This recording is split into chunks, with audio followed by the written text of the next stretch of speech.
আজকে যে বিষয়টা নিয়ে আলোচনা করব সেটা হচ্ছে যে সামনে জাতীয় নির্বাচন বিভিন্ন রাজনৈতিকের মধ্যে অংশগ্রহণ করছে।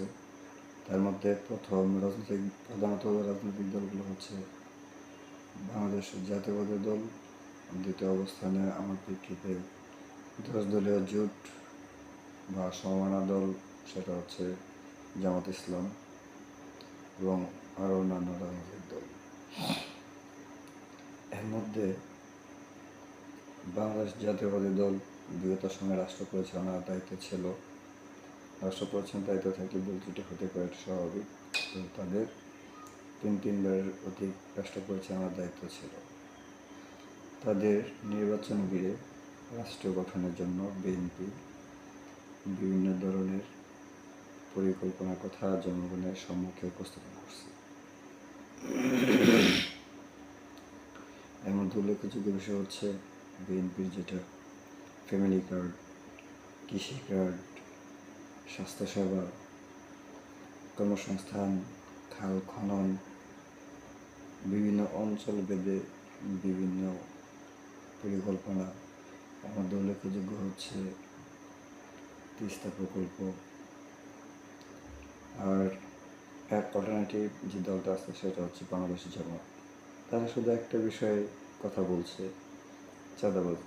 তো চাঁদাবাজি তো এটা কে করে সেটা জনগণ জানে, কাদের লোকের অংশগ্রহণ করে সেটাও জানে। না হয় আপনি চাঁদাবাজি বন্ধ করলেন। বিএনপি একটা জিরো টলারেন্স চাঁদাবাজির ক্ষেত্রে, দুর্নীতির ক্ষেত্রে। জামাতের দেশ গঠনের কোনো পরিকল্পনা কি আপনাদের কাছে উপস্থাপন করছে? এখনো পর্যন্ত আমি সেরকমভাবে পাইনি। তার মধ্যে জামাতের একজন নেতা গোলাম পরোয়ার সাহেব একটা কথা বলছেন যে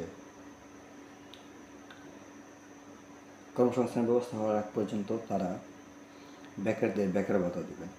কিন্তু গতকালকে দেখলাম জামাতের আমির সাহেব বলল যে না, আমরা বেকার রাখতে চাই না, আমরা বেকারকে ভাতা দিয়ে তাদের ব্যতীত করতে চাই না।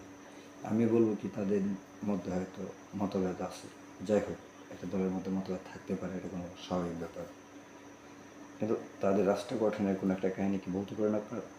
এখন আমি পাই নাই বা আমার দৃষ্টিতে আসেনি।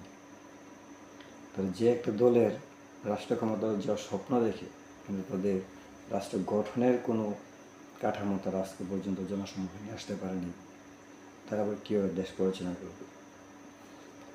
গতকাল আমি সব বললো যে ঢাকা ভার্সিটিতে যান, আমরা 4 মাসে ঢাকা ভার্সিটি যেরকম করছি সেরকম বাংলাদেশের চিত্র হবে। বাট কতজন ঢাকা ভার্সিটিতে গেছেন জানি না।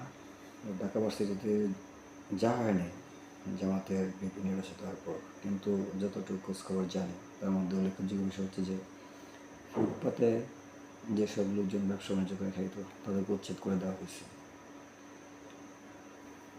বাসমানে কিছু লোকজন থাকতো যাদের বাসা বাড়ি নেই, তাদেরকে উচ্ছেদ করা হয়েছে।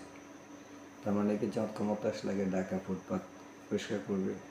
হ্যাঁ, এটা করতে পারে, খুব ভালো জিনিস, কিন্তু সেটা রাখতে হবে যারা ফুটপাতে অবস্থান করছেন তাদের প্রত্যেকের কিন্তু ফ্যামিলি আছে। এই উপার্জনের টাকা দিয়ে তাদের ফ্যামিলি চলে, তাদের ছেলে মেয়ে পড়াশোনা করে। তাদের জন্য আপনার প্ল্যান কি? এইভাবে ঢালাওভাবে বলে দিলে হয় না। আসলে বাংলাদেশ নিরাপদ, সেটা হচ্ছে বিএনপির হাতেই। আগামী দিনের ভোট ধানের শীষের পক্ষে হোক। আল্লাহ হাফিজ।